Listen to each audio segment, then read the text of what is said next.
বাংলাদেশ নিয়ে সরব, মিয়ানমার নিয়ে নীরব। এবার ভাষাচোরকে কারাগার বলল এইচআরডব্লিউ। যুক্তরাষ্ট্রভিত্তিক মানবাধিকার সংস্থা হিউম্যান রাইটস ওয়াচ বা এইচআরডব্লিউ বাংলাদেশে আশ্রিত রোহিঙ্গাদের পরিস্থিতি নিয়ে যতটা সরব, এখন ঠিক ততটাই নীরব মিয়ানমারের রোহিঙ্গাদের ব্যাপারে।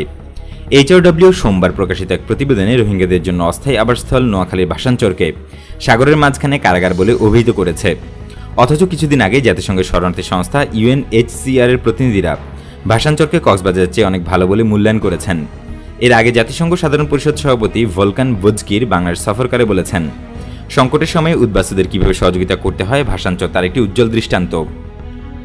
মিয়ানমারে জেনোসাইড, গণহত্যা, জাতিগত নির্মূল সহ গুরুতর মানবাধিকার লঙ্ঘনের মুখে 10 লাখেরও বেশি রোহিঙ্গা প্রাণ বাঁচাতে বাংলাদেশে আশ্রয় নিয়েছে।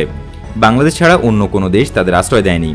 3.5 বছরের বেশি সময় পরও আন্তর্জাতিক সম্প্রদায় রোহিঙ্গাদের অধিকার প্রতিষ্ঠায় মিয়ানমারের উপর ন্যূনতম চাপ সৃষ্টি করতে ব্যর্থ হয়েছে। পরিস্থিতি বিবেচনা নিয়ে বাংলাদেশ সরকার কক্সবাজারের উপর চাপ কমাতে 1 লাখ রোহিঙ্গাকে ভাষাঞ্চরে স্থানান্তরের উদ্যোগ নিয়েছে।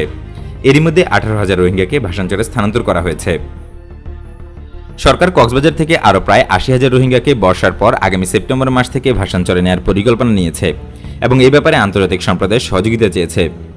জাতিসংঘ যখন ভাষাঞ্চরে রোহিঙ্গাদের মানবিক সহায়তা কার্যক্রমে যুক্ত হওয়ার জন্য পরিকল্পনা করছে, তখন এইচআরডব্লিউ সোমবার ভাষাঞ্চরকে কারাগার হিসেবে আখ্যা দিয়ে প্রতিবেদন প্রকাশ করেছে।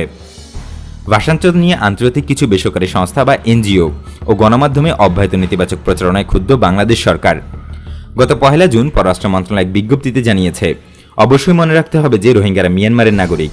বাংলাদেশের রোহিঙ্গাদের জন্য যে কোনো ব্যবস্থা তা কক্সবাজারে বা ভাষাঞ্চরে হোক না কেন, তা তাদের দেশে ফেরার আগে পুরোপুরি অস্থায়ী ভিত্তিতে। পররাষ্ট্রমন্ত্রী ডক্টর একে আব্দুল মোমেন ভাষাঞ্চরে রোহিঙ্গাদের স্থানান্তর নিয়ে বিদেশি এনজিও কর্মীদের একাংশের বিরোধিতা প্রসঙ্গে বলেছেন, ওই এনজিওগুলোর কর্মীরা নিজেদের ব্যক্তিগত সুযোগ সুবিধা আরাম আয়েশের জন্য ভাষাঞ্চরে যেতে চান না। বাংলাদেশ তার দায়িত্ব পালন করছে।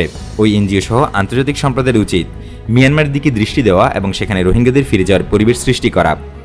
উল্লেখ্য, 2017 সালে মিয়ানমারের রাখাইন রাজ্যে নিধনযজ্ঞ চলার সময় এইচআরডব্লিউ রাখাইনে ধ্বংসযজ্ঞের কিছু উপগ্রহ চিত্র প্রকাশ করেছিল। গত বছর অক্টোবর মাসে এইচআরডব্লিউ রাখাইন রাজ্যে রোহিঙ্গাদের নিয়ে একটি প্রতিবেদন প্রকাশ করে। সংশ্লিষ্ট সূত্রগুলো জানায়, মিয়ানমার কর্তৃপক্ষ তাদের দেশে এইচআরডব্লিউকে ঢুকতেই দেয় না। এই কারণে এইচআরডব্লিউ ছাড়াও বিভিন্ন দেশের দৃষ্টি মূলত বাংলাদেশের দিকে।